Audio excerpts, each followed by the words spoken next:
ततो जगन्मङ्गलमङ्गलात्मना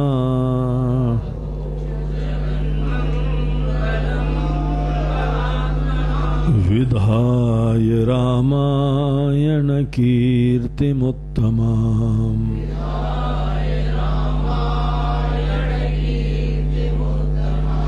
चचार पूर्वाचरितं रघुत्तमो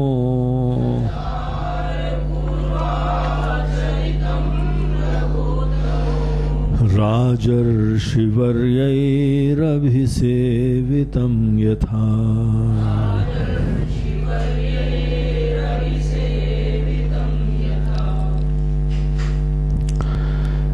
21वें से 24वें श्लोक तक पाठ करते हैं। सातैत्तरीय श्रुतिराह सादरम्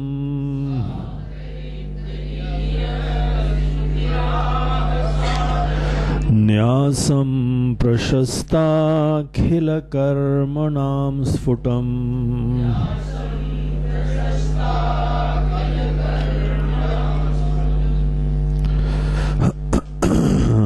कहाँ गया? एतावदित्याह च वाजिनां श्रुतिः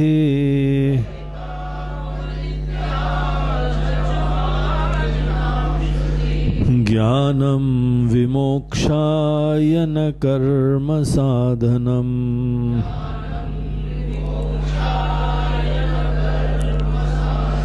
विद्या समत्वेन तु दर्शितस्त्वया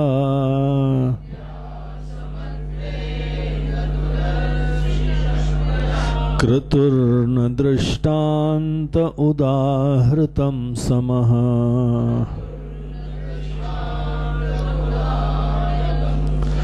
फलै पृथक्त्वाद् बहुकारकैः क्रतुः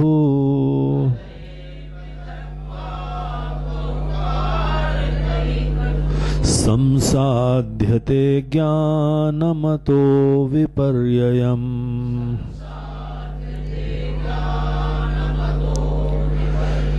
सप्रत्यवायो ह्यहमित्यनात्मधीः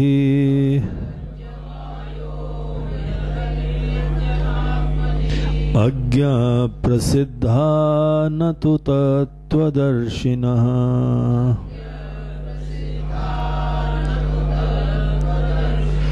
तस्माद् बुधैत्याज्यमिवे अविक्रियात्मभिः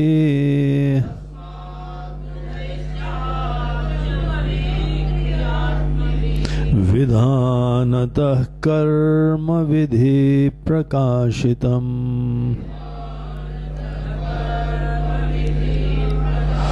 श्रद्धान्वितस्तत्त्वमसीति वाक्यतो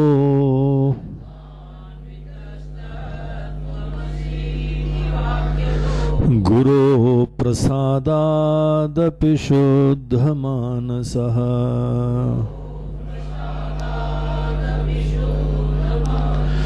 विज्ञाय चैकात्म्यमथात्मजीवयोः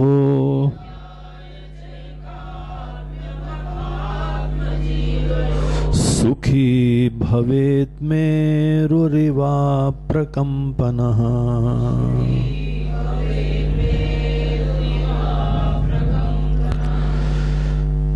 तो इस तरीके से भगवान श्री राम उस प्रश्न के उत्तर में भिन्न भिन्न पहलू को बता रहे हैं कि किसी ने ये प्रस्ताव रखा कि भगवान निश्चित रूप से हम ज्ञान प्राप्त करेंगे, ज्ञान के लिए हमको आदर भी है, हमको प्रेरणा है, हमको ये बात समझ में आती है कि हमको जीवन में कुछ बड़ी मूलभूत चीजों का ज्ञान है, इसीलिए ज्ञान का तो हम निश्चित रूप से बहुत आदर करते हैं। लेकिन भगवान ये बात थोड़ी सी खटकती है कि आप कर्म को बिल्कुल ही स्थान नहीं देते हैं। जिस समय ज्ञान प्राप्त करना हो तो भगवान वो बात हमको अनेकों प्रमाणों के वजह से जो भी हमारी समझ है तो आपके सामने निवेदन कर रहे हैं भगवान कि कर्म का थोड़ा सा स्थान लगता है कि अच्छा है, उचित है, और ये हम अपने दृष्टिकोण से नहीं कह रहे हैं, ये वेद प्रमाण में ही है। हम लोगों को कर्म करने के लिए कहा है, ज्ञान प्राप्त करने के लिए भी कहा है, तो इसीलिए हमको इन दोनों का बैलेंस स्ट्राइक करना चाहिए। और साथ साथ ये भी हम लोगों को कहा है ना कि अगर नहीं करोगे तो दोष होगा, प्रत्यवाय होगा, नहीं करने में दोष की चर्चा भी है। तो इस दृष्टिकोण से यहाँ पर, और व्यवहारिक दृष्टिकोण से भी लगता है थोड़ा बहुत काम करते रहो, जो है ना वो अपने जीवन में भी स्वावलंबन, स्वतंत्रता, अनेकों खुशहाली, व्यवहार कुशलता सभी तो बनी रहती है। इसलिए जो है थोड़ा बहुत कर्म आदमी को जीवन में करना चाहिए और ज्ञान भी प्राप्त करना चाहिए। हम ज्ञान का भी आदर करते हैं, लेकिन ये जो कर्म को आप बिल्कुल ही घास नहीं डालते हैं भगवान, ये बात कुछ थोड़ी सी अति लगती है हमको, तो कृपया उसका समाधान करिए। तो भगवान ने हम लोगों को ये सब चीजें बताई और हम लोगों ने भी अपनी तरफ से इस चीज को विस्तार से समझाने की कोशिश करी। ये बात हम लोगों को अति आवश्यक है समझना। देखिए, अपने प्रिय भ्राता लक्ष्मण जी को भगवान राम जब ज्ञान दे रहे हैं कि तुम्हारे जीवन में सब जो है अपूर्णता, सब तलाश, सब कमियां खत्म हो जाएंगी, हम वो तुमको ज्ञान दे रहे हैं। तुम्हारा संसार खत्म हो जाएगा, तुम्हारी सीकिंग खत्म हो जाएगी, तुम्हारी अंतहीन तलाश चल रही है। पता कितने जन्मों से चल रही है, कितनी बार शरीर धारण करा है, और आज भी तुम्हारी तलाश जारी है। भगवान ये कर दो, भगवान ये कर दो, अब ये कर लेंगे, वो कर लेंगे। अभी तक ये बात हमारे दिमाग में बैठ नहीं रही है कि कर्म से कभी पूर्णता नहीं होती है। चलो ठीक है, पूर्णता नहीं होती, ज्ञान प्राप्त करेंगे, लेकिन भगवान व्यवहार के दृष्टिकोण से और अनेकों ये भिन्न भिन्न चीजें आदमी के मन के अंदर जो आती रहती हैं, उसका हम लोगों ने यहाँ पे शास्त्रोक्त समाधान देखा। देखिए, इन चीजों में किसी भी चीज में प्रामाणिक लोग ही आदरणीय होते हैं। रोग है तो डॉक्टर के पास जाओ, जो बोले आदरणीय है। हमको थोड़े नहीं, सभी कर रहे हैं, हमको अच्छा भी लगता है, ये तरीका नहीं है। जो उचित है डॉक्टर से पूछो, और वो जो बताते हैं, हमारे अंदर प्रश्न हो तो समाधान करें। हम प्रश्न आते हैं तो उस प्रश्न को उनके सामने रख के अपने क्वेश्चंस को रिजॉल्व करें। हम उचित है, लेकिन उनकी बात को खुले मन से समझने की कोशिश, यही शिष्य धर्म होता है। तो यहां हम लोगों ने देखा कि हमको जो एक जीवन का सिद्धांत शास्त्र साधना के संदर्भ में बताते हैं, वो ये कहते हैं कि जरूर कर्म करो। प्रारंभ में एक चीज करो तो उस समय कोई दूसरे काम का विक्षेप मत आने देना, पूरे दिल से करना। आधे अधूरे मन से कर्म भी मत करना।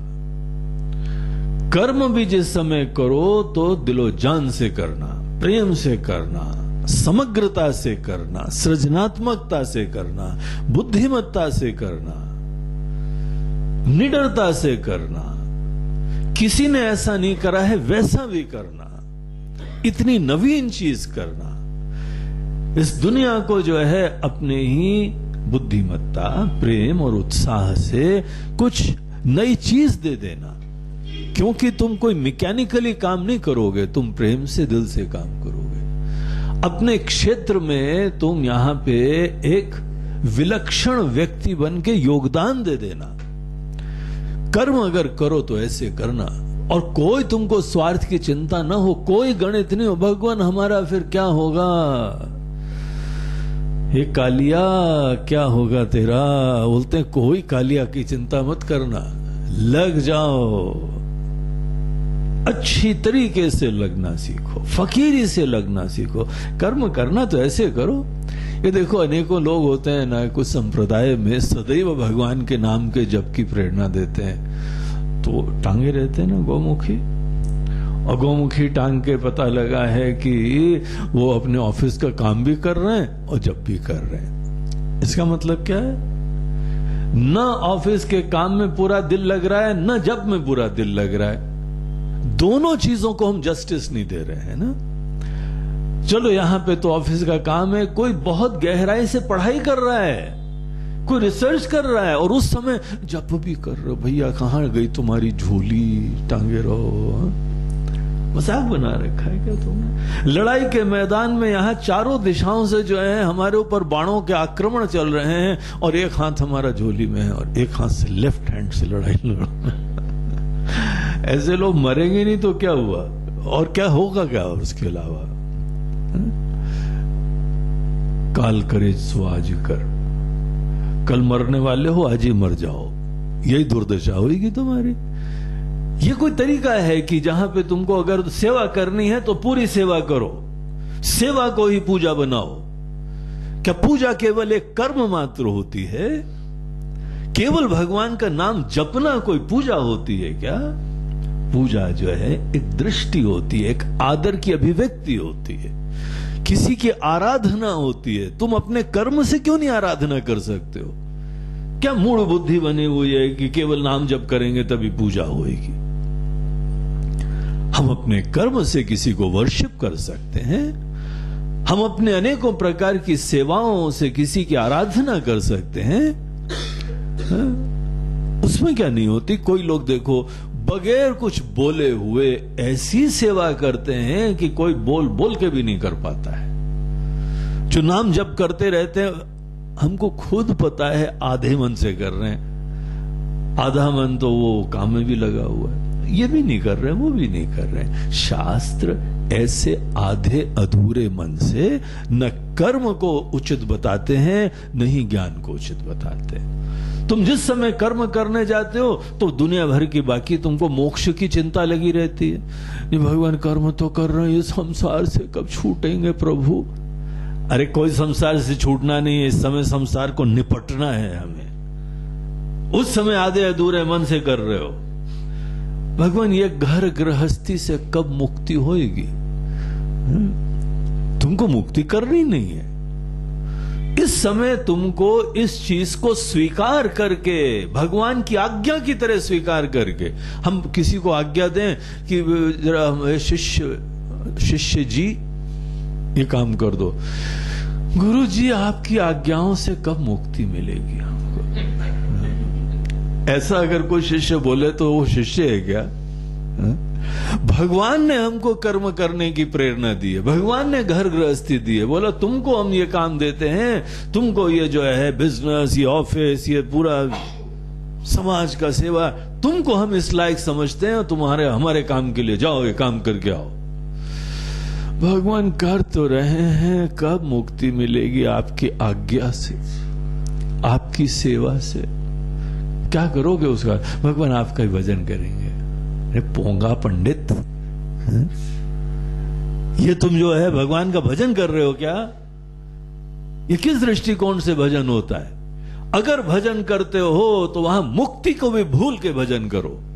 सेवा करते हो तो कोई रिटायरमेंट की चिंता मत करो, ऐसे सेवा करो। जिस समय ऐसे कर्म तो करना सीखो भैया। एक चीज में फकीरी से, मस्ती से, दिलो जान से एक बार हम अपने आप को लगाना सीखते हैं, तब हमको वो कला पता लगेगी कि भजन भी जिस समय करा जाता है, चिंतन करा जाता है, ध्यान करा जाता है, दिलो जान से कैसे करा जाता है। दिलो जान से कुछ करना तो सीखो। इसलिए कर्म जरूर करना चाहिए। कोई चिंता नहीं है, कोई डर नहीं है, कोई विक्षेप नहीं है, कोई यहां पे मन के अंतर्गत बेचैनी नहीं है, स्वार्थ की सिद्धि की गणित नहीं है हमारे अंदर। यहां परिस्थितियां हमारे मन के अंदर चोट नहीं लगाएं, हमको सुख और दुख का कुछ प्रभाव ही नहीं पड़े, क्योंकि हमको इससे मतलब ही नहीं है। क्यों हमको यहां पे चीजें प्रभावित कर देती हैं? अरे ध्यान रखो, अंततः भगवान की सेवा के लिए आए हो, मस्ती से करो। कैसी भी चुनौती हो, जितनी बड़ी चुनौती हो, भगवान हमारे ऊपर उतना भरोसा कर रहे हैं। इसीलिए बड़ी बड़ी चुनौती हमारी टेबल पे आती है, छोटी छोटी फाइलें दूसरों के पास जाती हैं, क्योंकि तुम्हारे ऊपर ज्यादा भरोसा है भैया। अब भगवान तुम पे भरोसा करके तुमको कोई काम दे रहे हैं, भगवान कब मुक्त होंगे? यार गलत आदमी को चुन लिया हमने सोचा तुमको लंका भेज के वहां पे सब काम करेंगे, बोले भगवान हम ही क्यों लंका को भेजे जा रहे हैं, हमको आप मरवाना चाहते हैं लगता है। रावण के दुर्ग में हमको अकेले भेज रहे हैं और हमारा पूरी सेना, वानर सेना ले जाए भगवान? बोलते जा ही नहीं सकता है कोई वहां पे, अकेले निपटना है। भगवान पता नहीं क्या कर्म फूटे हैं, हम ही को आपने चुना है। कोई कर्म करने वाला ऐसा करता है क्या? कर्म को पूजा बनाओ, कर्म में पवित्रता लाओ, सुंदरता लाओ। और कर्म इसलिए भी नहीं करा जाता है, महाराज जी कुछ तो करते रहेंगे तो टाइम पास हो जाएगा। टाइम पास करने के लिए कर्म करते हो? नहीं, भगवान आपकी पूजा करेंगे तो पिक्चर नहीं देखने जाएंगे। आपकी पूजा में टाइम पास हो जाएगा ना, तो फिर हम बाकी जो है वो हजरतगंज में जाके चाट नहीं खाएंगे उस समय।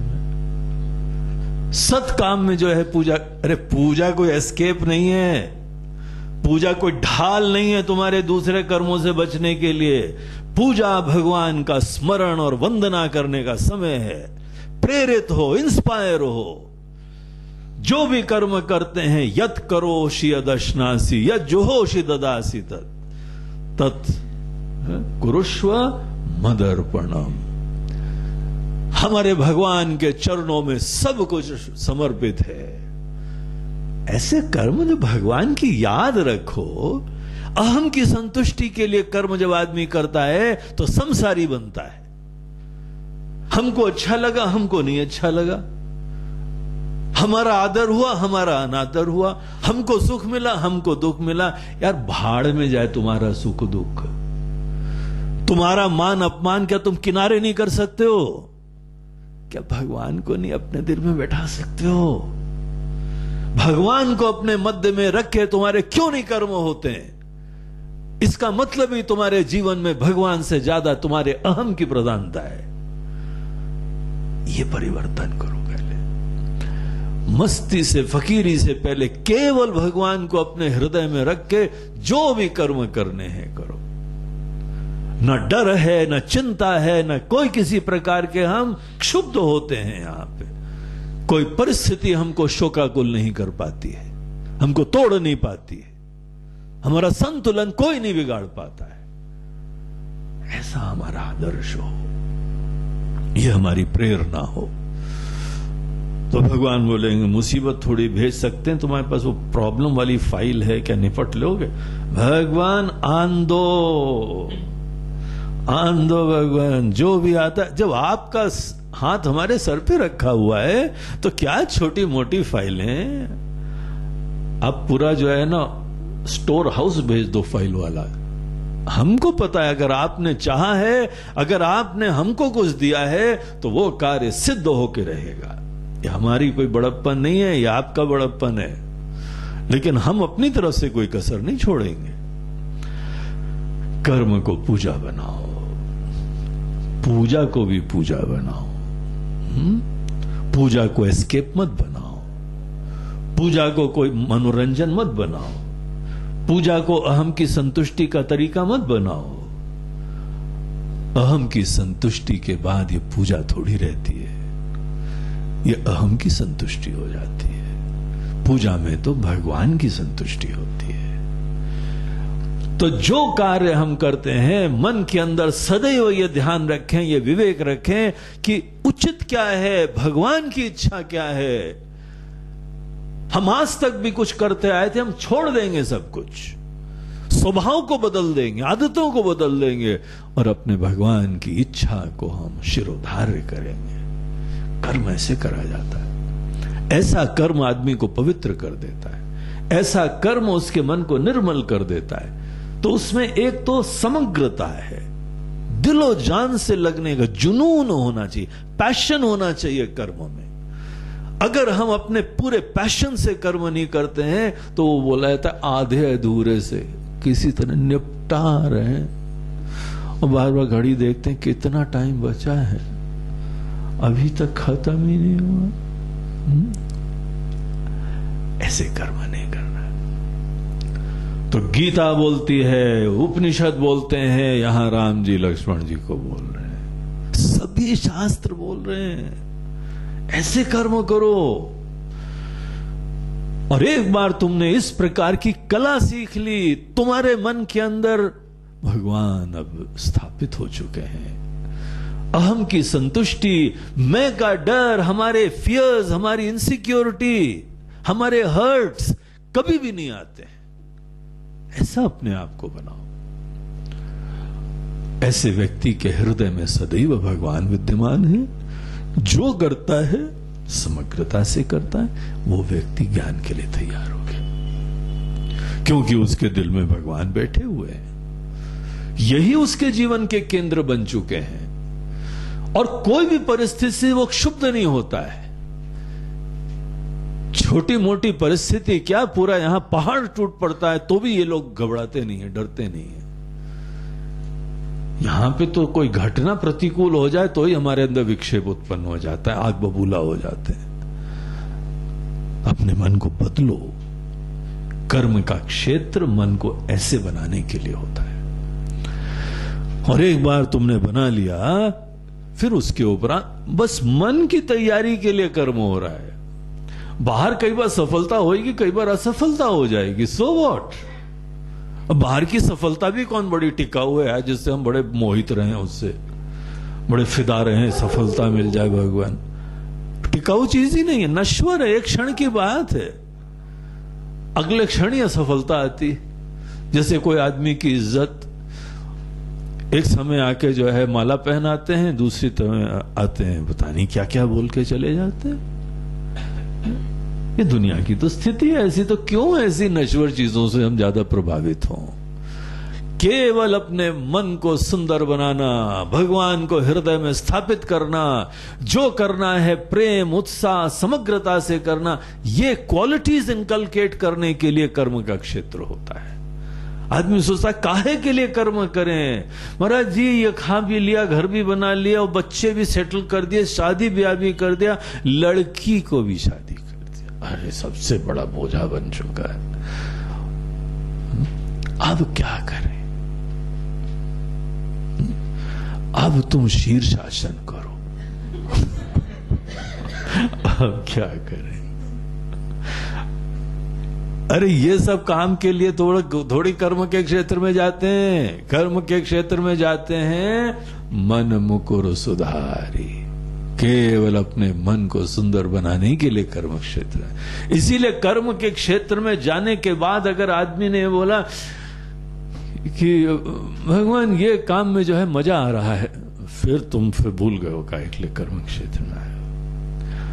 भगवान ये भुट्टा पार्टी में बड़ा मजा आया था, गड़बड़ हो गया काम। भुट्टा पार्टी का हमारा पूरा प्रोग्राम ही कचरा हो गया। तुम्हारे मजे के लिए कर रहे थे क्या? किसी के मजे के लिए नहीं कर रहे थे, भगवान के हम स्मरण के, उनकी कृपा का स्मरण करने के लिए कर रहे थे। अरे भादों का महीना हो, रिमझिम भगवान कर रहे हो बाहर, और सामने उसी समय भुट्टे का सीजन आता है। अब आग जला के भुट्टे खाते हुए रिमझिम में बैठ के भगवान का ही तो गुण गाना होता है। ये थोड़ी मजा आया। अरे क्या मजा आया तुमको मजा भुट्टे का आया कि तुमको सेकने का आया कि उस दिन मौज मस्ती का आया कि साथ साथ पनीर भी था उसका मजा? किसका मजा आया तुमको? मजा तो आना चाहिए उनकी बरसती कृपा का। ये तो बहाने हैं भगवान को भजने के लिए। इतनी सुंदर प्रकृति है, सृष्टि है, व्यवस्था है, उसमें भी अगर भगवान का भजन नहीं हो रहा है, उनकी स्मरण और वंदना नहीं हो रहा है, तो बेकार है सब काम। तो जो भी कर्म हो, देखो जिसने ये सुंदर दुनिया बनाई है और उसने आप पे कृपा करी हुई है, हर चीज को केवल भगवान का भजन करने का बहाना बना लो, तब कर्म मन को शुद्ध कर देता है। और जब करना, उस समय मुक्ति की चिंता भी मत करना। भगवान ये भुट्टा पार्टी कब खत्म? ऐसा कोई सोचता है क्या? जो बोर हो रहा है ना वही सोचता है। जो इस चीज को भगवान की कृपा का एक निमित्त बनाया हुआ है वो कभी नहीं सोचेगा। इसीलिए ये कर्म के क्षेत्र में शास्त्र कहते हैं कि मुक्ति का स्मरण मत करना, कर्म में विक्षेप है। ये ज्ञान को कर्म के साथ, ऐसे मुक्ति के ज्ञान को बीच में मत लाना। उस समय तो समुच्चय दोषवान है। कर्म के साथ आत्म का ज्ञान भी दोषवान है और आत्म के ज्ञान के साथ कर्म भी दोषवान है। यह मतलब है समुच्चयवाद के खंडन का।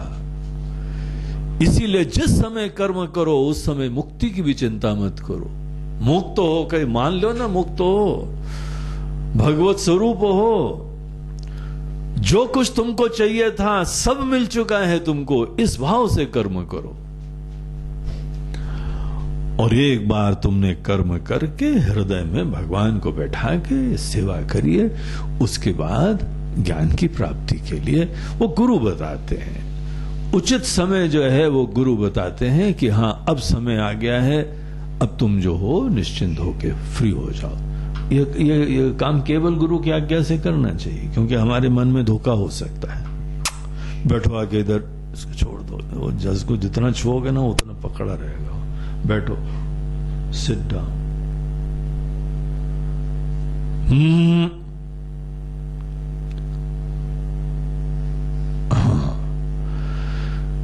तो इस तरीके से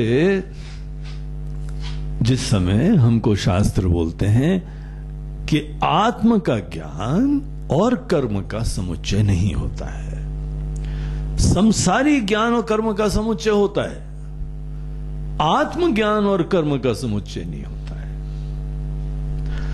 इसीलिए जब लौकिक ज्ञान प्राप्त कर रहे हो तो खूब मस्ती से कर्म कर सकते हो। तुम्हारे प्रोफेशन का ज्ञान है, कोई डॉक्टर है, कोई इंजीनियर है, कोई वैज्ञानिक है, कोई वकील है, तुम्हारे क्षेत्र का ज्ञान तो तुमको कर्म करने के लिए और दक्ष और प्रेरित करेगा।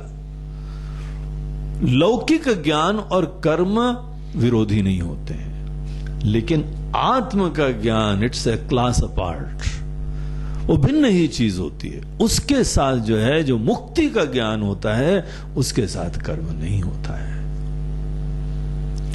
इसीलिए जब कर्म करो तो कोई मुक्ति की चिंता भी मत करो, मुक्त होके ही करो ना। मानने में क्या बुराई है?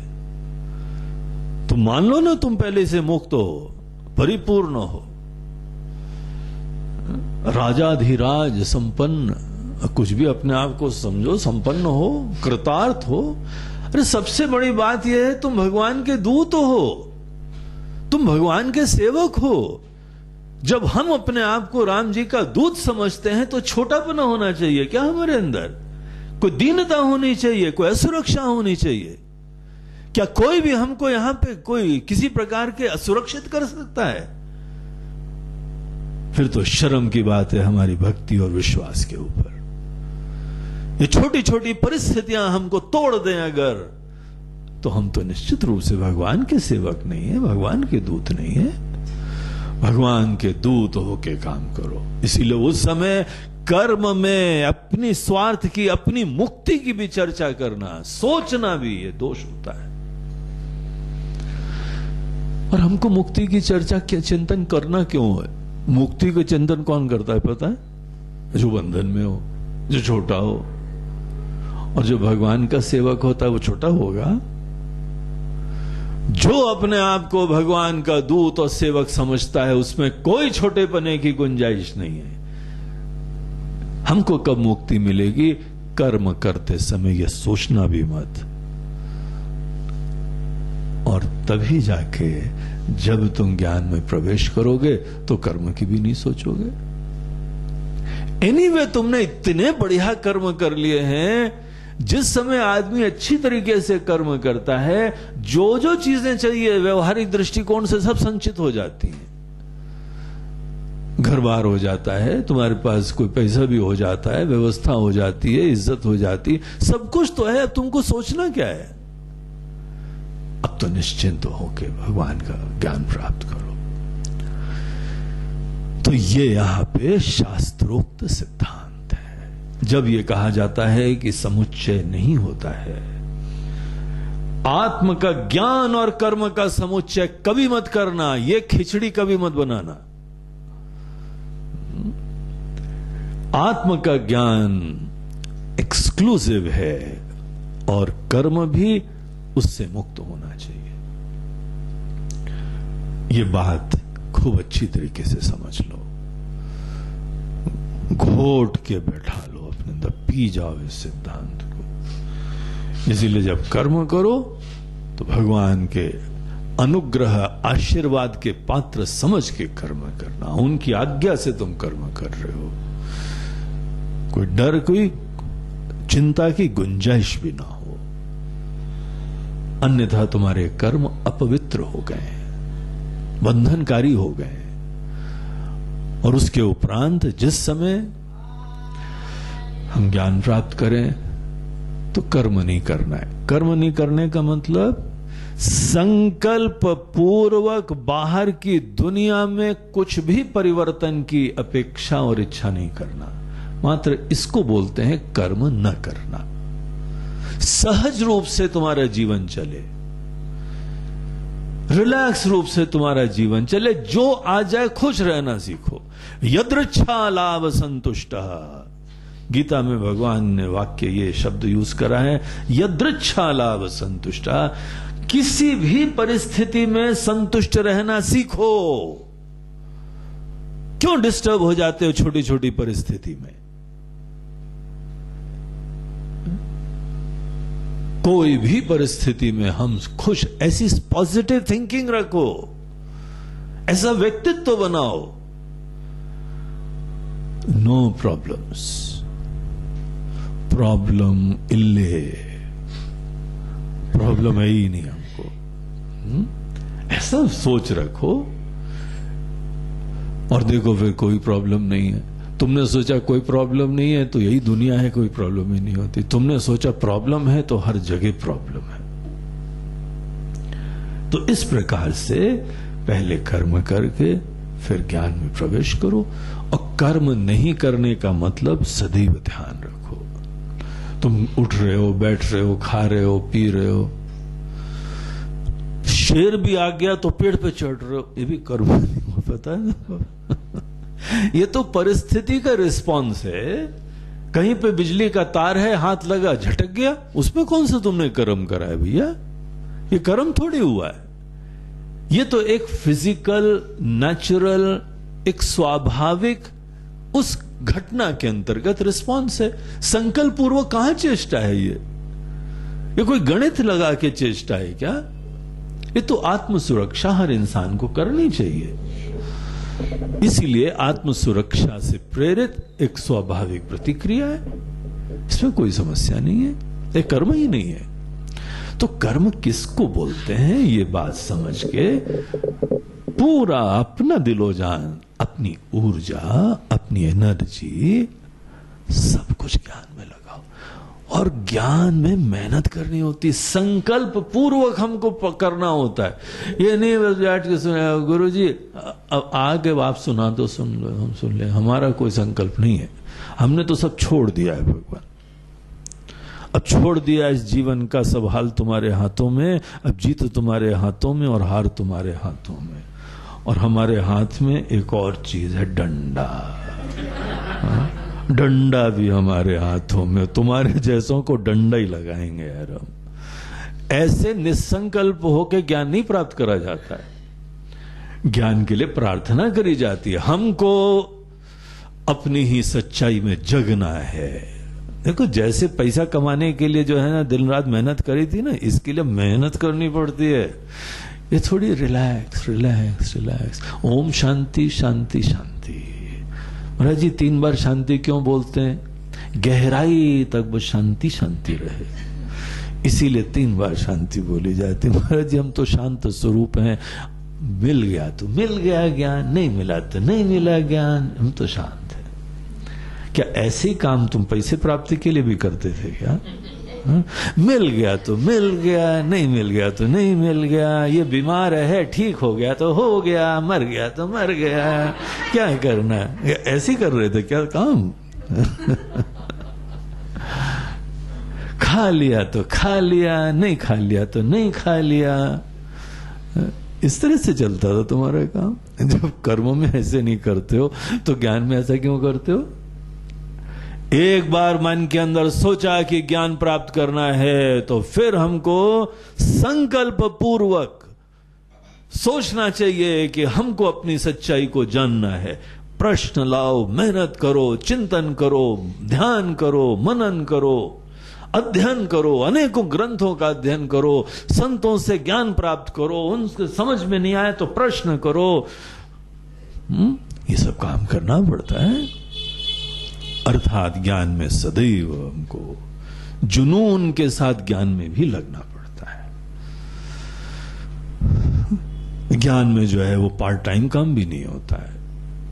आधे घंटे सवेरे ज्ञान प्राप्त कर लेते हैं गुरुजी, और रात को जिस समय नींद आ रही होती है ज्ञान प्राप्त करके ही सोते हैं। और एक बार हमने देखा है जब रात को थोड़ा ज्ञान प्राप्त करके सोते हैं तो नींद ज्ञान प्राप्त करते करते ही आ जाती है हमको, बाद में तो छोड़ो। इसीलिए तो हमने जो है ना गीता जी अपने बेड के पास ही रखी, जब खोलते नींद उसी समय आ जाती है। ऐसा अद्भुत है, ये चमत्कार है गीता का। है उपनिषद तो और चमत्कार वाली है, उसमें तो पहला पेज खोलते नींद आती है हमको। तो ऐसे पार्ट टाइम वाला काम नहीं, सेडेटिव की तरीके से ज्ञान मत को प्राप्त करो। नींद की नई गोली उपनिषद उसका नाम है, ऐसे मत सोचना। चुनौती पूर्वक जुनून के साथ, और कभी मत बोलना कि ये डिफिकल्ट है, अगर ज्ञान बड़ा मुश्किल है। भैया आपको पता है सबसे मुश्किल क्या है? माया कमाना। ये ज्यादा रगड़ा है। जो पहले से प्राप्त है भगवान, उसको प्राप्त करना डिफिकल्ट होगा कि इजी होगा? सोचो, कॉमन सेंस की बात है। जो नहीं प्राप्त है, जिसके लिए हजार लोग भाग रहे हैं, उसमें से जाके तुम ले आओ, ये संघर्ष है भैया, ये चुनौती है। और जो ये कर लेते हैं उनको सलाम है। वाह वाह, क्या बात है। तुम पैसा कमा के ले आए, हमने तो भगवान ही को प्राप्त करा है, हम कोई महान काम थोड़ी कर रहे हैं। तो ये चीज जो है वह असली वैराग्य तो यही है कि जो नश्वर है उसको छोड़ो, और जो सही है वो तुम्हारे दिल में है, उसमें जगना है। अर्थात ज्ञान की प्राप्ति संकल्प पूर्वक होती है, मेहनत से होती, खूब जो है दिलो जान लगाना पड़ता है। उस टाइम कर्म को मत आने देना।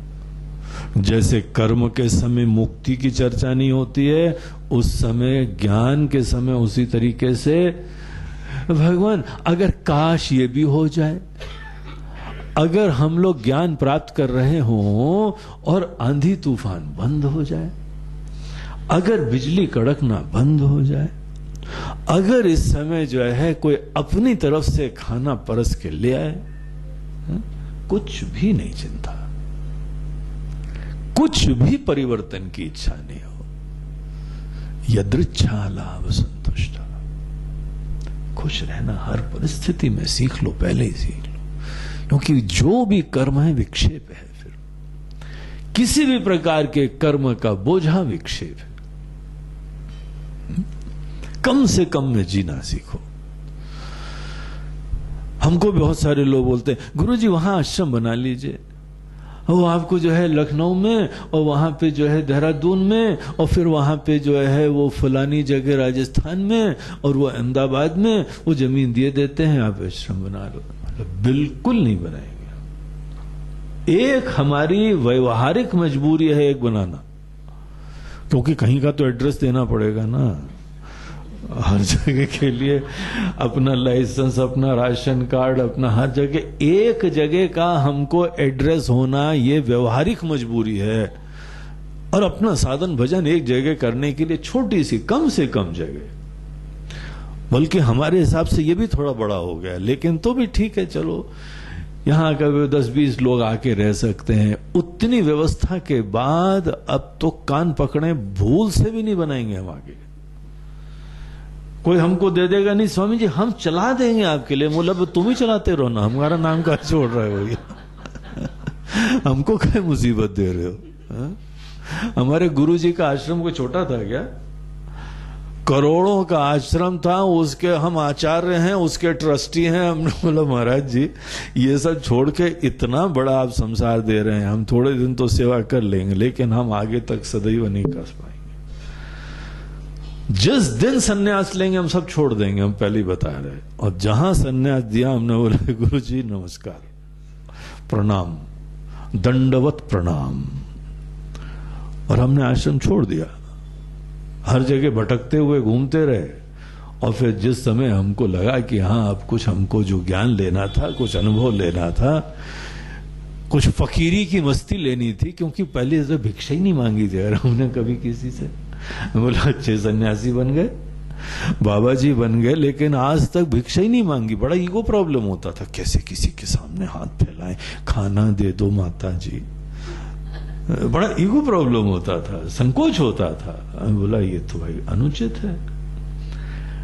हमारे ईगो को हैंडल करने के लिए हमको भिक्षा भी मांगना आना चाहिए, हमको निराश्रित होकर जीना चाहिए। गुरुजी बोल रहे हैं कि क्या है तुम लोग ये सब सोच रहे हो, हमने तुम्हारे लिए इतना सब दुनिया भर में बना रखा है, ये तुमको तुम ही लोग संभालना है, वो भी तुम ही लोग संभालना है। बोला गुरुजी हम ज्ञान के लिए आए हैं, संभालने के लिए थोड़े आए हैं। ये सब हमारी प्रकृति नहीं है, हम उसके लिए नहीं बने हुए हैं। हमको आपके ज्ञान की प्रेरणा मिलती है, आपकी समृद्धि और वैभव की प्रेरणा नहीं मिलती है। आपकी ऐसी ग्लोरी है चारों तरफ, ये तो आपका बड़ा आदर है, आपका प्रेम है, आपका विश्वास है कि आपने हमको कहां उठा के बैठा दिया। कम से कम रखो,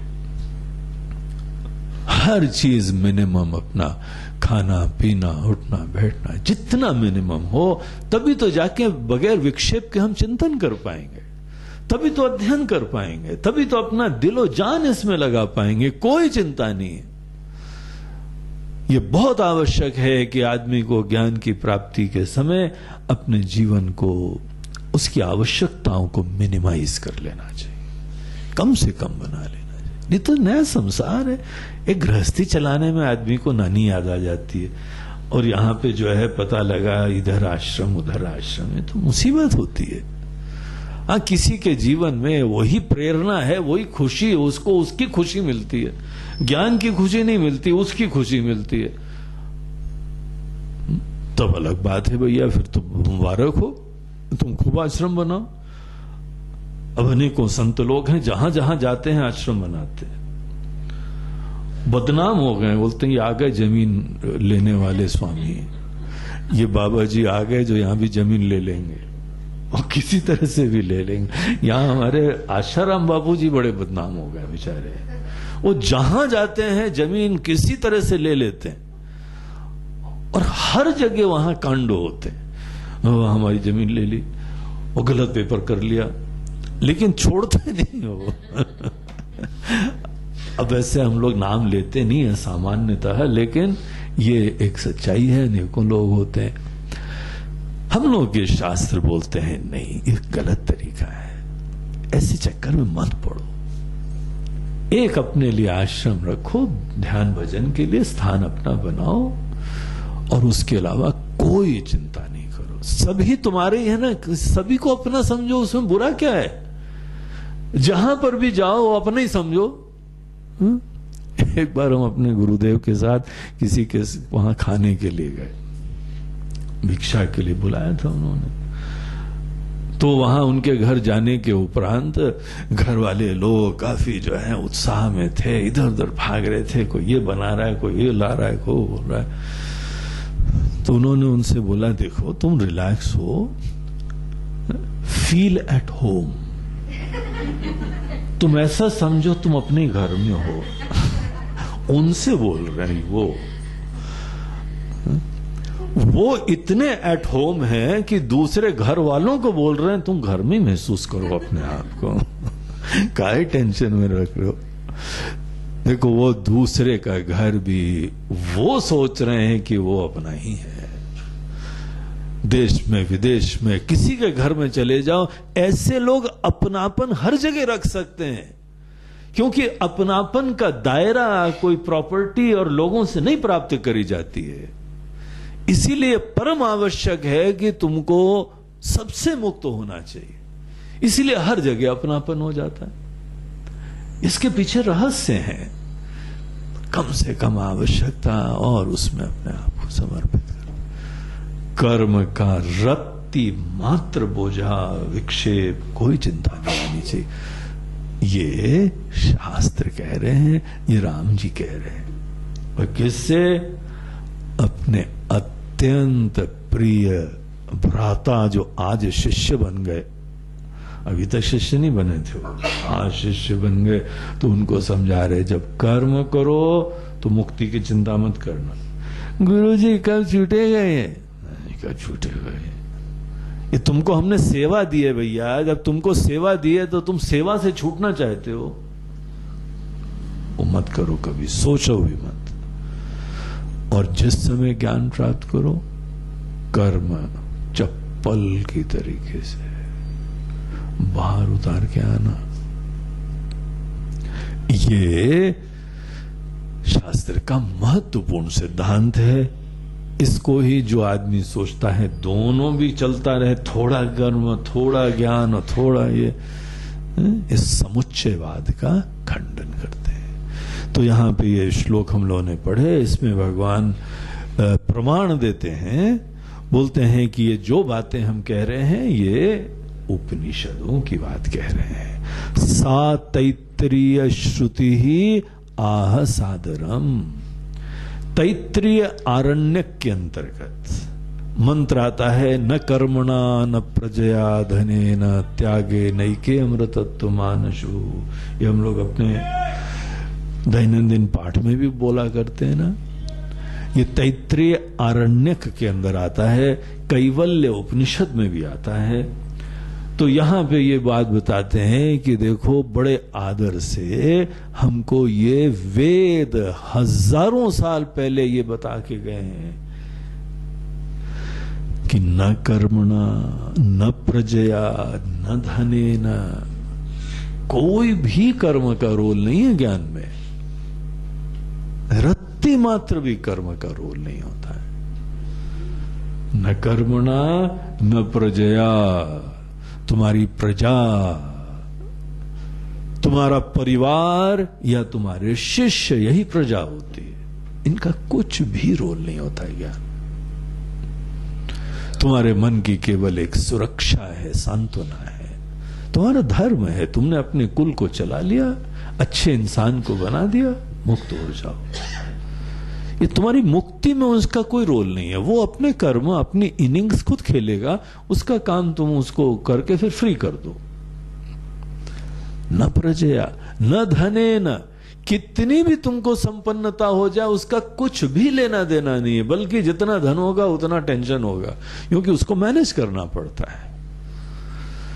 और संसारी लोगों की दृष्टि सदैव धन पे होती है, राजा की भी दृष्टि धन पे लगी रहती है। इनकम टैक्स वालों को तो है ही है दृष्टि, उनकी तो रिसर्च ही चलती रहती, किसके पास ज्यादा धन है, किसने यहां पे कैश से ज्यादा माल खरीदा है। दुकान वालों से जा जाके पूरा उनका बिल बुक लाते हैं, बोलते उसका एड्रेस लाओ, उसका पैन नंबर लिखा है, उसके पैन नंबर को कलेक्ट करके उसके अकाउंट में एंट्री करते जाते हैं। पूरा लंबा चौड़ा सुपर कंप्यूटर तैयार करके रखा है। जिस इंसान के नाम पे जिसके पैन नंबर के खाते में एंट्री फटाफट करते जाते हैं, और साल के बाद देखते हैं उसने रिटर्न में क्या लिखा है, पूरा खाता कुंडली की तरह निकल आता है उनके पास। पूरी नजर है उनकी, गिद्ध दृष्टि है उनकी तुम्हारे पैसे के ऊपर। उनकी दृष्टि है, लोकल नेता की दृष्टि है, अनेकों गुंडों की दृष्टि है, और चोरों के पास तो तुम लेटेस्ट आज की ताजा खबर प्राप्त करो। कौन छुट्टी पे गया है, कौन दो ऑफिस इतने बजे जाता है, टोटल पता लगे। इस समय हम जा सकते हैं इसके वहां पे। अनेकों की दृष्टि तुम्हारे पैसे पे होती है। संसार के दृष्टिकोण से वैसा ऐसा ठीक है, लेकिन मुक्ति के लिए लकीली कुछ भी पैसे की जरूरत नहीं पड़ती। गुरुजी कुछ आपको लेना देना हो, बोलते हैं भूल जाओ, हमको भी ज्ञान फोकट में मिला था, तुमको भी ज्ञान फोकट में देंगे हम। यही तो ज्ञान बचा हुआ है जिसका कोई फीस नहीं ली जाती है। अगर यहां पे कुछ कैंप के अनेकों आश्रमों में कुछ अनुदान लिया जाता है तो आपके रहने खाने के लिए, पर ज्ञान के लिए कीमत हम लें तो आपको पता लगे। ट्यूशन भी करवाओ तो पता लगता है कितना बच्चे के लिए ट्यूशन देना पड़ता है। कॉलेज में एडमिशन दिलाओ पता लगे, और खासकर विदेश भेज दो तो लोन लो और 20 साल तक पूरा करो, तब जाके पढ़ाई होती है ना। और वो सब ज्ञान और ये ज्ञान जमीन आसमान का फर्क है। इस ज्ञान की कोई कीमत ही नहीं है। कोई ज्ञान का यहाँ पे हमको भी फोकट में मिला है, बल्कि हमारे गुरुजी तो हमको खाना भी ला के खिला देते थे, लो बेटा खाओ और पढ़ो। सब भगवान की कृपा है। हमको तुमको जो है जाके कुछ भी देने की जरूरत नहीं है, तुम पढ़ रहे हो बस इतनी काफी है। इसीलिए न धने न फकीरी के साथ आदमी ज्ञान इसीलिए प्राप्त कर लेता है क्योंकि धन के योग लेना देना ही नहीं है। और गुरु जी सेठ जी आए हैं आज आपके पास। हाँ क्या करें भैया, हम फूल माला लेके खड़े हो, न कर्मणा न प्रजया त्याग नहीं। क्या उनका हम पूर्ण कुंभ के साथ स्वागत करें जाके? आइए सेठ जी। अरे धन से कुछ होता ही नहीं है, धन से मुक्ति का लेना देना ही नहीं है। हम काहे उस चीज में बड़े नाचे जाएं? कुछ मतलब नहीं होता। अगर तुम्हारी दृष्टि ज्ञान पे है तो कर्म से नहीं लेना है, प्रजा से नहीं लेना है, धन से नहीं लेना है। त्यागे नई के अमृतत्व मानसु, मात्र तुमको मुट्ठी खोलनी होती है, छोड़ना होता है सब कुछ। ज्ञान के लिए अगर तुम पहले ही से ब्रह्म स्वरूप हो तो सब केवल हमको अपने अटैचमेंट्स छोड़ने मात्र हैं। त्याग से ज्ञान हो जाता है, त्याग से अपना स्वरूप जाना जाता है, और कुछ करना ही नहीं होता है। इसीलिए भी कर्म का कोई रोल नहीं है। सातैत्रीय श्रुतिराह साधरम न्यासम प्रशस्ता अखिल कर्म नाम स्फुटम। न्यासम अर्थात त्याग, त्यागे नहीं के न्यास मात्र से जो है वह प्रशस्त अखिलम, पूरे कर्म का त्याग, कुछ भी करने का नहीं। ये अच्छा हो जाए, ये सही हो जाए, ये आदर देने लगे, ये हमारी कीमत समझने लगे, अरे बोलते जस्ट फॉरगेट इट, भूल जाओ ये सब कर्म करने के लिए। ये अपेक्षाएं, ये आग्रह, ये संकल्प रत्ती मात्र भी तुम्हारे मन में नहीं आए, तब जाएंगे तुम पवित्रता से ज्ञान प्राप्त करते हो। टाइम लगता है इन चीजों में, लेकिन यही तुमको करना है, यही तुम्हारा लक्ष्य होना चाहिए। कुछ भी कर्म का नामो निशान नहीं है। एतावदित्याह च वाजिनाम श्रुति। वाजिनाम श्रुति बोलते हैं बृहदारण्यक उपनिषद को। बृहदारण्यक उपनिषद के अंदर मंत्र आता है एतावत अरे खलु अमृतत्वम। तो ये जो है यहां पे उसका रेफरेंस भगवान दे रहे हैं बृहदारण्यक उपनिषद का कि हे लक्ष्मण, केवल इतने मात्र से, समझ मात्र से इमॉर्टैलिटी की प्राप्ति, अमृतत्व की प्राप्ति मनुष्य को मिल जाया करती है। कोई कर्म की जरूरत नहीं है। तो यहां पर भी जो है उपनिषद हमको ज्ञानम विमोक्षाय न कर्म साधनम, केवल ज्ञान मात्र से केवल समझ जाना होता है, कुछ नहीं चाहिए, इतना ही होता है। वो ज्ञान विशेष ज्ञान होता है, समझ बड़ी विशेष होती है। समझ के लिए मेहनत करनी पड़ती है, उसके लिए मेहनत करो। जितना ज्यादा कर्म के लिए तुमने करा था ना, उससे 10 गुना ज्यादा मेहनत करनी पड़ती है। ज्ञान को तुम जो है आसानी से बच्चों का खेल मत समझना। बहुत सीरियसनेस चाहिए, बड़ी निष्ठा चाहिए, बड़ी लगन चाहिए और कोई विक्षेप नहीं चाहिए। विद्या समुत्वेन तु दर्शितस्त्वया, विद्या समत्वेन तु दर्शितः त्वया क्रतुर्न दृष्टांत उदाहरत समः। और देखो तुमने उस प्रश्नकर्ता ने जिस समय यहां पे वो पूर्व पक्ष रखा गया था, उन्होंने बोला कि देखिए महाराज जी, जैसे कर्म में अनेकों कारक होते हैं, उसी प्रकार से ज्ञान के लिए भी सहायक कोई चीजें, निमित्तों की अपेक्षा है। कर्म में दूसरे कारक हैं, अनेकों करण हैं, आचार्य हैं, वस्तु है, ये समस्त चीजें होती हैं, तब जाके कोई कर्म होता है। उसी तरीके से ज्ञान के लिए भी कुछ सहायक चीजें हैं। और क्या सहायक चीज है? सत्कर्म। तो सत्कर्म को ज्ञान के लिए सहायक बताने के दृष्टिकोण से उन्होंने कर्म का दृष्टांत दिया था कि कर्म में जैसे कारकों की अपेक्षा होती है। सभी जानते हैं कि जब भी कोई कर्म करना हो, अनेकों टूल्स चाहिए, अनेकों वहां पे व्यवस्था चाहिए, तब जाके कर्म होता है ना अच्छी तरीके से। भोजन बनाना हो तो देखो किसी के किचन में क्या क्या टूल्स होते हैं। गैस होनी चाहिए, मिक्सी होनी चाहिए, चाकू होनी चाहिए, तेल होना चाहिए, आटा होना चाहिए, तभी जाके तो थाली में आता है ये सब। दुनिया भर का तिगड़म होना चाहिए। जैसे कर्म में सहायक साधन होते हैं, वैसे ज्ञान में भी अच्छे कर्म को, धर्ममय कर्म को हम सहायक समझ लें तो भगवान उसमें क्या बुरा है। तो यहां भगवान उस प्रश्न का उत्तर देते हुए कहते हैं कि जो तुमने दृष्टांत दिया है वो दृष्टांत अनुचित है। दृष्टांत क्या था? जैसे कर्म में कारक हैं, वैसे ज्ञान में भी सहायक चीजें हैं। बोलते हैं देखो भैया, जब भी दृष्टांत दो, जब भी एग्जाम्पल से किसी चीज को समझाने की कोशिश करो, तो एक चीज जरा समझे रहना, दृष्टांत सदैव समान फल वाला होना चाहिए। समान फल वाला जब होता है तब वो उचित दृष्टांत माना जाता है। भिन्न फल वाली चीजों का तुम दृष्टांत नहीं दे सकते। एग्जाम्पल भी अक्लमंदी से देना होता है।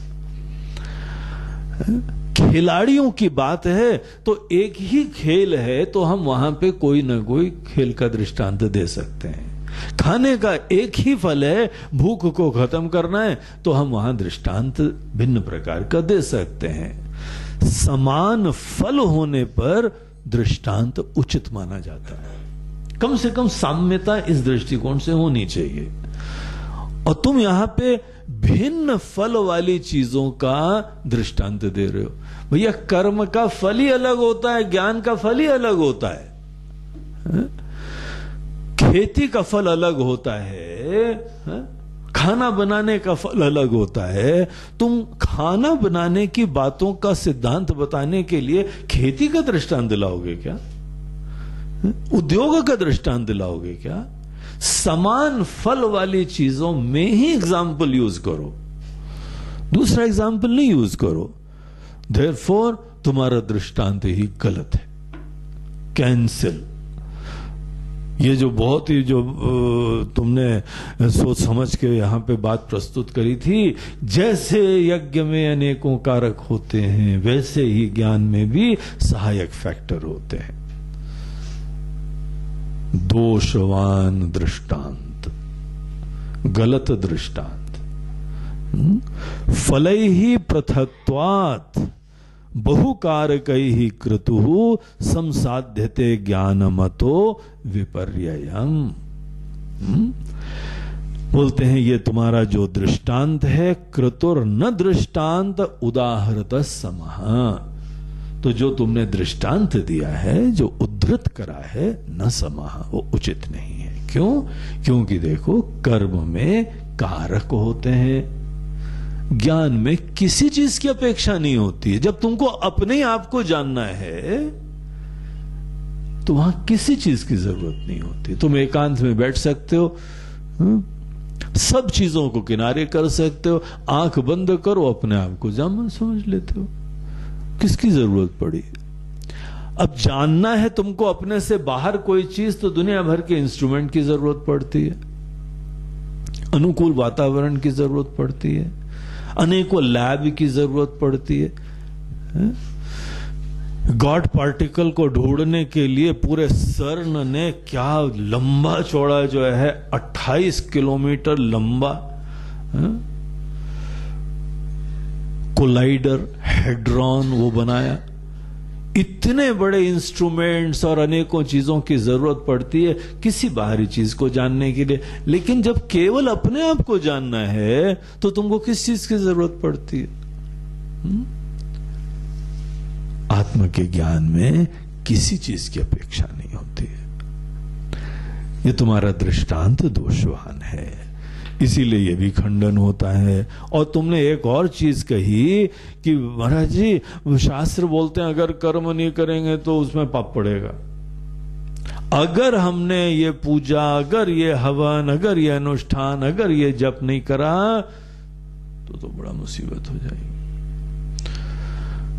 हमको अनेकों लोगों ने डरा रखा है, देखो भैया एक बार चालू करो तो छोड़ना मत, छोड़ा तो भगवान तुम्हें छोड़ देंगे, समझ लेना। इसीलिए या तो चालू नहीं करो या चालू करो तो छोड़ना मत, मरते दम तक। यमराज भी आए तो बोलो यमराज जी 1 मिनट जब माला कंप्लीट हो जाए, छोड़ना नहीं हो, नहीं तो बहुत पाप पड़ता है।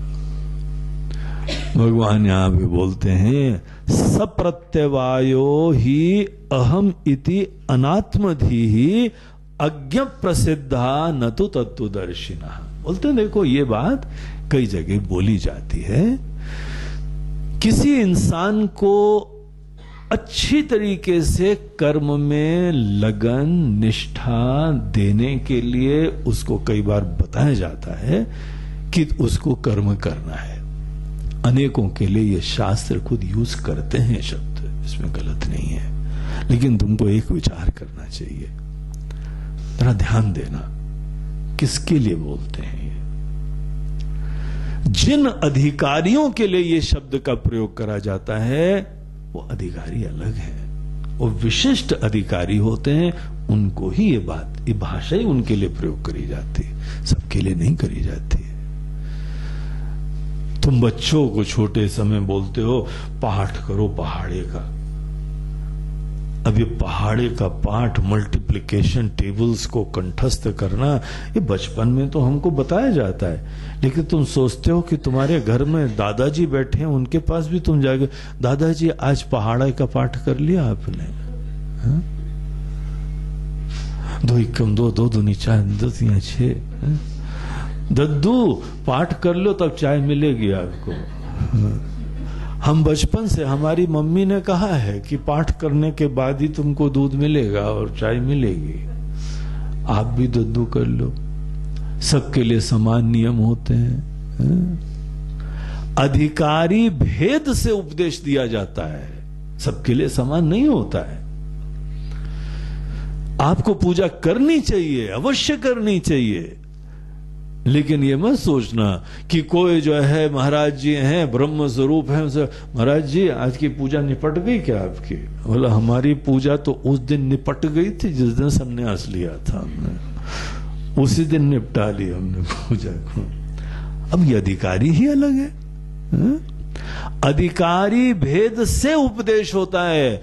अगर तुम ऐसे अधिकारी हो जिसके मन में अभी कोई पवित्रता सुंदरता लाना शेष है, अर्थात अज्ञ प्रसिद्धा, अज्ञानियों के लिए ही मन को सुंदर बनाने के लिए सत्कर्म की उपदेश होता है। अब वो अज्ञानी है, अभी मन में विकार हैं, अभी मन में क्लेश हैं, अभी अभिमान है, अभी समत्व होता नहीं है, अभी घबरा जाते हैं, अभी डर लगा हुआ है, ऐसी सब दुर्दशा है मन में। और फिर ये सोच रहे हो नहीं नहीं महाराज जी कर्म तो एक दिन छोड़ना है, काल करे सो आज कर, आज करे सो अब, अभी छोड़ देते हैं। तब उसको बताया जाएगा कि नहीं भैया, तुमने अगर कर्म छोड़े तो दोषवान है। अज्ञ प्रसिद्धा, केवल अज्ञानियों के लिए ये उपदेश हुआ करते हैं। न तो तत्वदर्शिनः, दवाई जैसे बीमार को खानी होती, स्वस्थ को थोड़ी खानी होती है। बीमार को बताते हैं कि अगर तुमने दवाई नहीं खाई तो भैया उसमें बहुत प्रॉब्लम हो जाएगा। फिर शुगर की तुम्हारी बीमारी है, डायबिटीज का प्रॉब्लम है, नियमित रूप से जो है वह दवाई खाना, समय जहां हो घंटी लगा के दवाई खाना, उठो बैठो घूमे फिरो कहीं पर भी। हमारे डॉक्टर ने हमको एक रात को इंजेक्शन लगाने को बोला है, बोला गुरुजी 10 बजे लगा लो चुपचाप।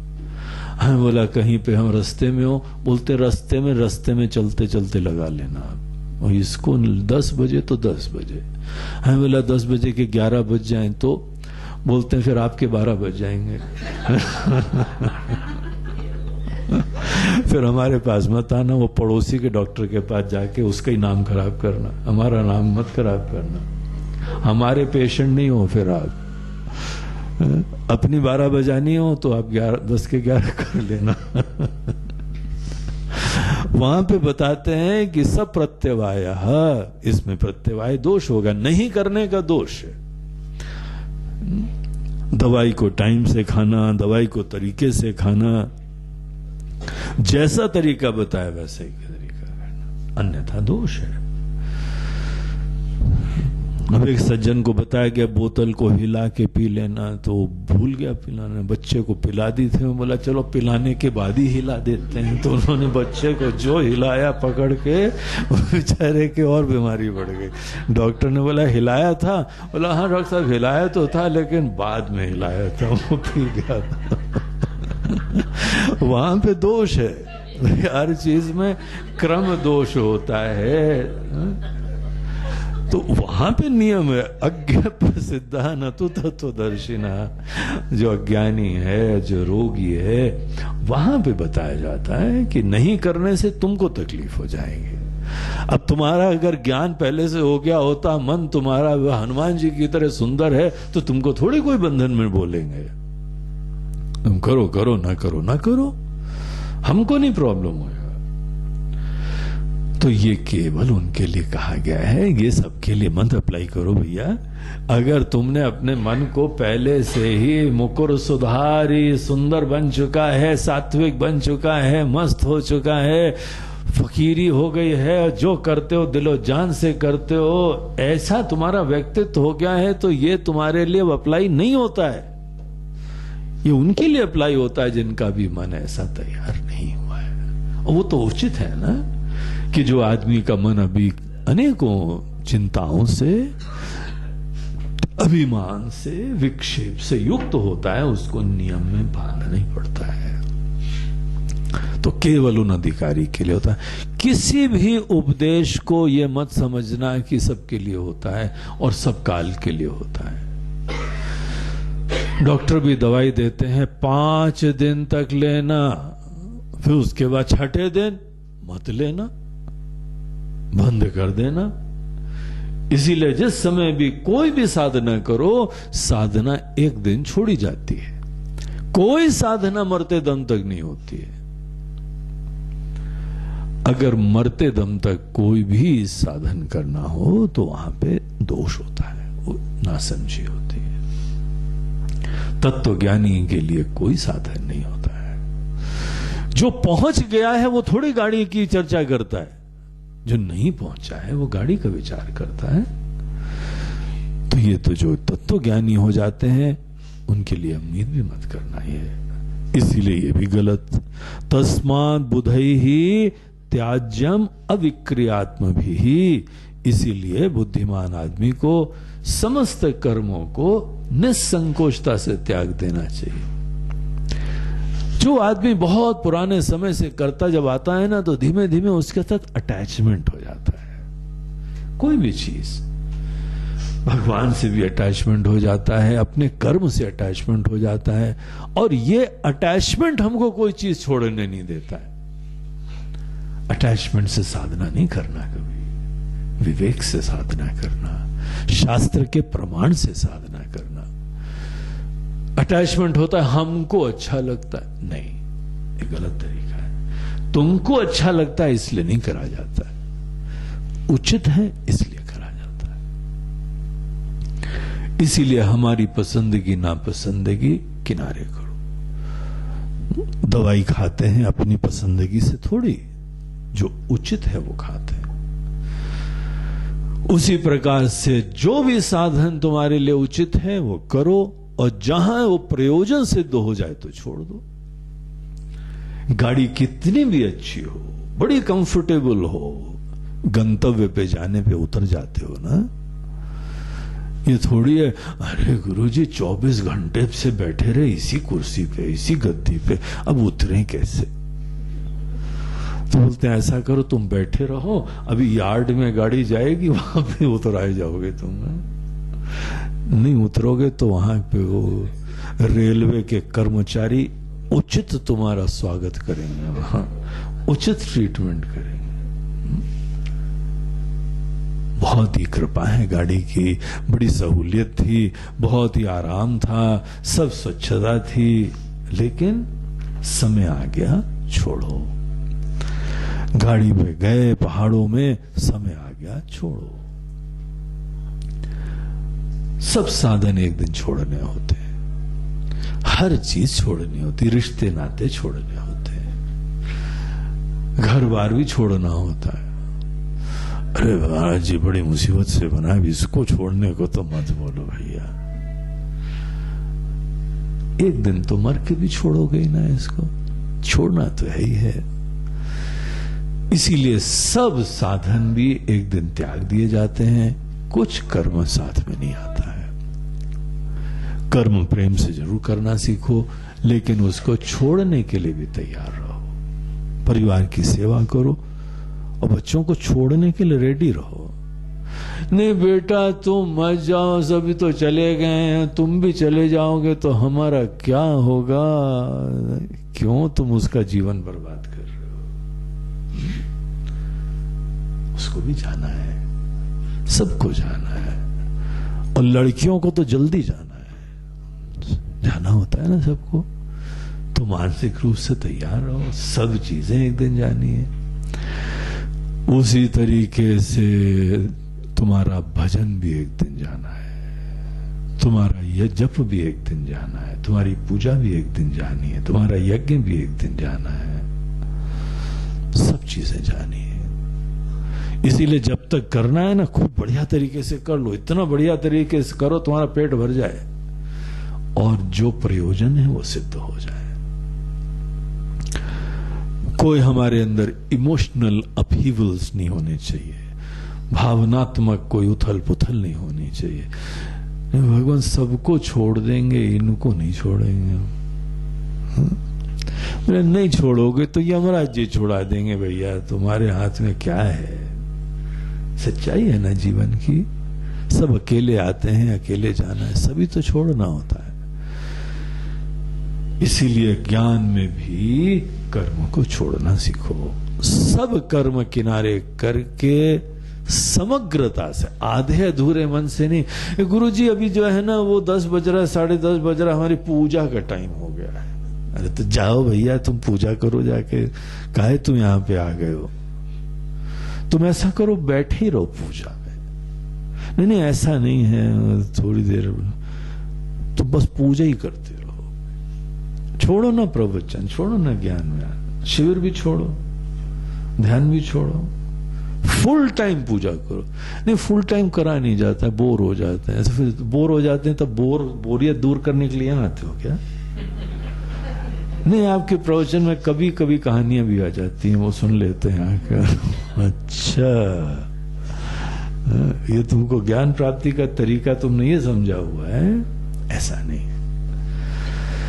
पहले कर्म बहुत अच्छी तरह से करना सीखो और फिर ज्ञान बहुत अच्छी तरह प्राप्त करना सीखो। कोई खिचड़ीवाद नहीं, कोई समुच्चयवाद नहीं।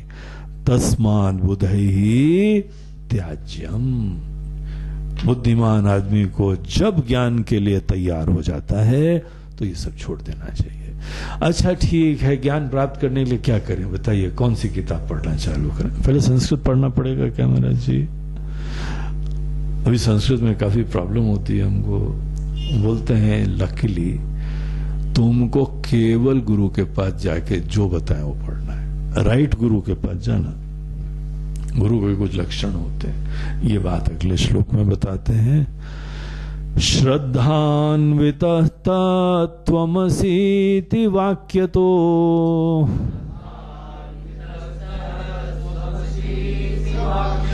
गुरो प्रसादादपि शुद्धमानसः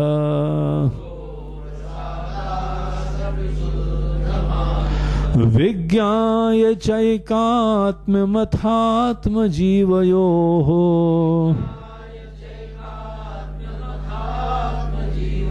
सुखी भवेत् मेरुरिवा प्रकम्पनः।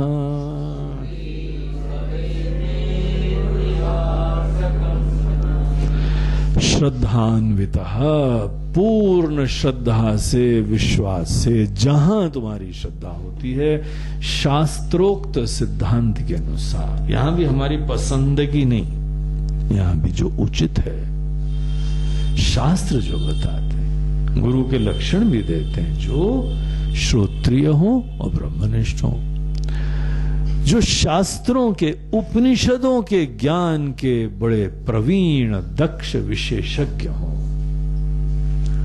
और दूसरी चीज सदैव आनंद में हो। आनंद इन स्पाइट ऑफ एनीथिंग, हर समय अपने अंदर खुश मिजाज हो, प्रसन्न हो, निष्काम, निश्चिंत हो, उनको बोलते हैं ब्रह्मनिष्ठ, जो आनंद में रमते रहते हैं सदैव। तो आनंद में रमना चाहिए, सदैव खुश रहना चाहिए, और साथ साथ उससे बड़ी चीज होती है श्रोत्रियत्वम। श्रोत्रियत्वम उस एक विशेष साइंस से अवगत होना है जिससे कम्युनिकेशन संभव होता है। तो बहुत ही अद्भुत साइंस हम लोग यहां डेवलप हुई है, उसी को वेदांत बोलते हैं। तो वेदांत ज्ञान के लिए निष्ठ हो, समर्पित हो, विशेषज्ञ हो, ऐसे गुरु के पास जाओ पूर्ण श्रद्धा विश्वास से, केवल ज्ञान के लिए, और कोई दूसरा एजेंडा नहीं। श्रद्धान्वितः, श्रद्धा से युक्त होके गुरु के पास जाके वो तुमको एक उपदेश विशेष देंगे, उसको बोलते हैं महावाक्य का उपदेश।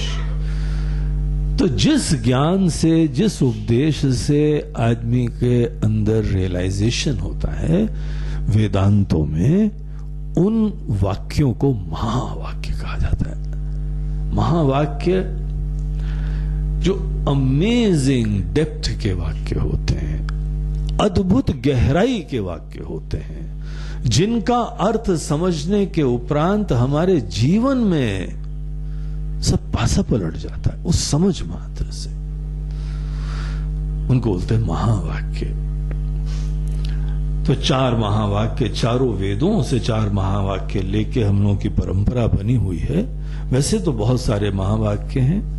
एकता के प्रतिपादित वाक्य, अखंडता का अर्थ द्योतित करने वाले वाक्यों को महावाक्य कहा जाता है।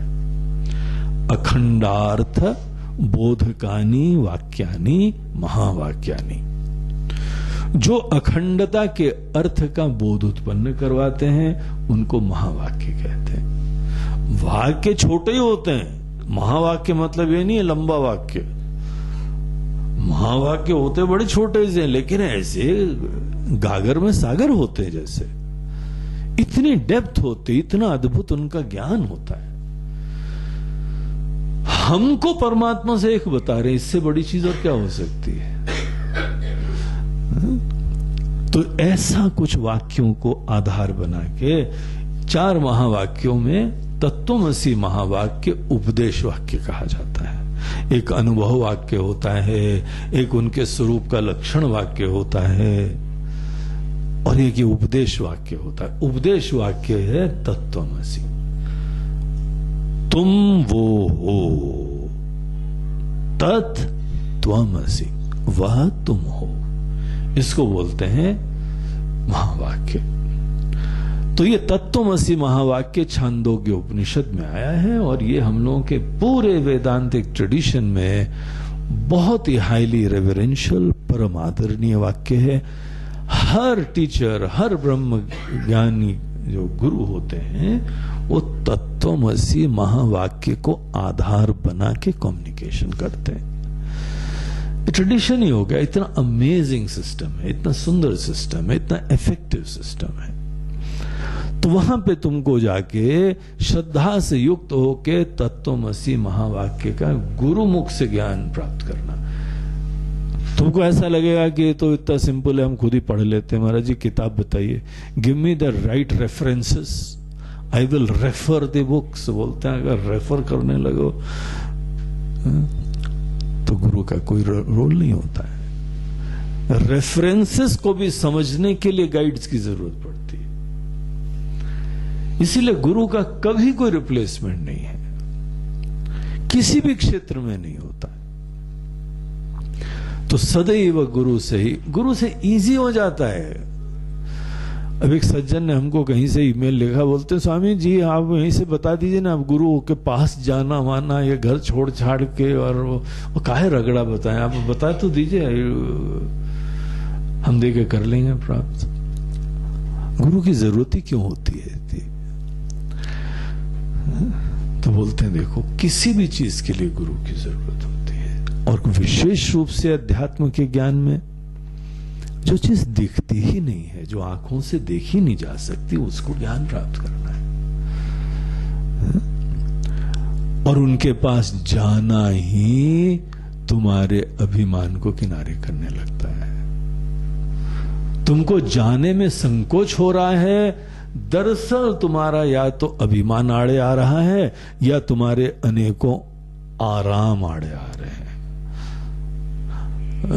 जी घर बार में क्या होता है कि हमारे हिसाब से सब सेट है, खाना सेट है, बाथरूम सेट है, बेड सेट है, तकिया भी सेट है। स्पॉन्डिलोसिस का प्रॉब्लम है तो राइट तकिया चाहिए हमको, न ज्यादा हार्ड होनी चाहिए, न ज्यादा कोमल होनी चाहिए, सब जुगाड़ करके रखा है।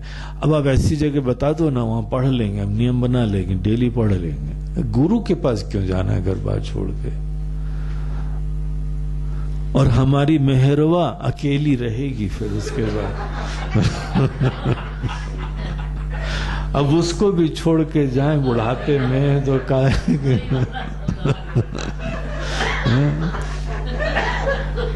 अब ये सब चीजें अनेकों हैं। उसके उपरांत आप बोले गुरु के पास जाओ। अब गुरु के पास जाओ क्या? महाराज जी हम खुद आपको बताते हैं, हम जो काम करते हैं दिलो जान से करते हैं। हमने बीए भी कर लिया, एमए भी कर लिया है और ये भी कर लिया है। बोलते हैं बेटा तुम कुछ भी कर लो, बगैर गुरु के काम नहीं बनेगा। लौकिक ज्ञान की डिग्री तुमको ब्रह्म के ज्ञान की पात्रता नहीं देती है। नहीं, इसने तो पीएचडी भी कर ली, तुम एक नहीं 10 पीएचडी कर लो। तुमको पता है नारद जी ने 64 पीएचडी करी थी। 64 विद्या के विशेषज्ञ थे, 64 पीएचडी। जस्ट इमेजिन, 1-2 पीएचडी तो आसपास कहीं नहीं लगते हैं उनके। 64 विद्या के विशेषज्ञ थे, प्रवीण थे, दक्ष थे, लेकिन उनको भी सनत कुमार जी के पास जाके बोलते हैं कि हे भगवान शोचामी, अभी भी हमारे मन में ग्रीफ होता है, पीड़ा होती है, अज्ञान है, हमको आप कृपया ज्ञान दीजिए। जो जीवन का वास्तविक ज्ञान है वो नहीं प्राप्त करा है, बाकी हमारे दूसरे ज्ञान है। उनके पीएचडी किस किस चीजों में थी? म्यूजिक में थी, वीणा बजाने में थी, खाना बनाने में थी, अनेकों छोटी छोटी चीजों के एक्सपर्ट्स थे वो, बहुत सारी चीजों के ज्ञानी थे। लेकिन लौकिक ज्ञान ये कोई पात्रता नहीं देता है कि हमको ब्रह्म का ज्ञान प्राप्त हो सकता है। लेना देना ही नहीं, एक बाहर और एक अंदर है। एक के लिए बहिर्मुख होना है, एक के लिए अंतर्मुख होना है। एक दृष्ट चीज है, एक अदृष्ट चीज है। एक ऑब्जेक्ट है, दूसरा सब्जेक्ट है। ये तो भिन्न ही दिशा है। इसीलिए कुछ बगैर गुरु के काम नहीं बनता है। तो गुरु के पास ही जाओ, सब छोड़ छाड़ के जाओ, निश्चिंत होके जाओ, बगैर किसी कर्म के बोझे के जाना, फकीरी के साथ जाना। हो सकता है दिन में एक ही बार खाना मिले, वो भी जाके गांव से लाना पड़े, तब जाके खाओ, तैयार रहो। वहां जाके सर मुड़वाना पड़े, हाँ? मुड़वा लेना। वैसे बच्चे ही क्या है मुड़वाने के लिए, वो तो जितने बच्चे हैं वो भी मुड़वा लेना। हाँ। अब अनेकों बार, एक बार जो है हम लोगों ने मुंडक उपनिषद चालू करा, तो मुंडक उपनिषद के पहले सबका मुंडन कराते हैं। तो उन्होंने मुंडन कराने के लिए बोला, सबका मुंडन हुआ फटाफट। अब कुछ यहाँ बाहर से भी भक्त लोग आते हैं, उन्होंने भी कुछ न करा लिया। कुछ लोगों को बड़ी चिंता लग रही थी। उन्होंने बोला, यार बच्चे ही क्या है तुम्हारे पास, इधर उधर 2-4 बच्चे हुए हैं, उनको मुड़वाने में भी चिंता। कई लोगों के बाल देखे यहाँ पीछे से होते, घुमा के आके लाते। यहाँ तक दिल बहलाने के लिए वो चुपकाए रखते हैं, पता नहीं कौन सा तेल लगाते हैं, चुपके रहते हैं बाल उनके। वहां पे सब कुछ के लिए तैयार रहो, बिल्कुल मस्ती से, शांति से जीवन हो। और केवल बाल ही नहीं, मूछें दाढ़ी भी कटानी होती। सदैव मूछों के प्रति बड़ा ताव देते रहो, कटानी पड़ेगी। वहां पे केवल हमको सर के बाल से थोड़ी लेना देना है। नौआ को बुलाया जाता, बोले सब काटो। तो जो भी है वहां पे इसको लाइट करो जरा अच्छी तरीके से। ये लाइट ट्रैवल करना है इसको। तो जैसे कोई बहुत ही बड़ी तीर्थ यात्रा पे जाते हो तो कम से कम सामान ले जाते हो ना, लाइट ट्रैवल करते हो। जैसे ऊंचाई में चढ़ते जाओ सब छूटता जाएगा अपने आप ही। वैसे ही परमात्मा की तरफ जाने के लिए कम से कम सामान रखना और वो भी छूट जाएगा। अंततः तुम भगवान के पास समस्त साधनों से अलग होके पहुंचोगे। तो गुरु के पास ऐसे जाओ, प्रेम से समर्पित हो और वहां पे उनसे तत्वमसि का ज्ञान प्राप्त करना।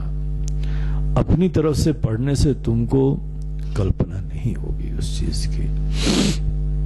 विज्ञाय च एकात्म्यम अथ आत्मजीवयोः। इसमें होता क्या है कि तुम अपनी तरफ से जब पढ़ते हो तो जीव रहते रहते परमात्मा का ज्ञान प्राप्त करते हो, और यही गलती होती है उसमें। तत्वमसि महावाक्य का अर्थ जानने के लिए जीव भाव को समाप्त करके तब परमात्मा का ज्ञान होता है। और जीव भाव समाप्त करने के लिए ही गुरु की सहायता होती है। यह हमारी अस्मिता होती है, यह हमारी आइडेंटिटी होती है, ये हम होते हैं, हमारी वही पहचान होती है। उसको हम खुद ही दूर करें तो हम किसी न किसी प्रकार से अपना मोह बनाए रखते हैं, अभिमान बनाए रखते हैं, अस्तित्व बनाए रखते हैं। गुरु इन सब चीजों को जानते हैं, इसीलिए वो सूक्ष्मता से जीव भाव की निवृत्ति करते हैं, हमारी सेंस ऑफ इंडिविजुअलिटी खत्म कर देते हैं। इंडिविजुअलिटी जो केवल मन का क्रिएशन है, उसको निगेट करना वो जानते हैं। और जो व्यक्ति अपने आप का ये छोटी अस्मिता, आइडेंटिटी, इसका निगेशन करता है, तब परमात्मा का ज्ञान होता है। तो ये काम इसीलिए गुरु के पास जाके होता है। सुखी भवेत मेरु इव अप्रकंपना। और मेरु पर्वत जैसे स्थिर अचल होता है, उस प्रकार से अपने ही आत्मा का ज्ञान प्राप्त करके तुम अचल हो, तुम्हारा सुख भी अचल हो जाए, धन्य हो जाओ और सदैव सुखी रहोगे। ऐसा ज्ञान प्राप्त हो जाता है। तो यहां तक जो है 24वें श्लोक तक उस पूरे प्रश्न का समापन होता है कि ज्ञान को कर्म के साथ मत लाना, समुच्चयवाद का खंडन हो जाता है और गुरु उपसदन हो जाता है। और उसके उपरांत गुरु कैसे तत्वमसि का उपदेश देते हैं, ये आगे का प्रसंग है। तो अगले श्लोक से तत्वमसि का उपदेश गुरु किस प्रकार से देते हैं, वो जो है विशिष्ट चीज राम जी लक्ष्मण जी को क्या बताते हैं, वो हम लोग छोटा सा ब्रेक लेके फिर उसको चालू करते हैं।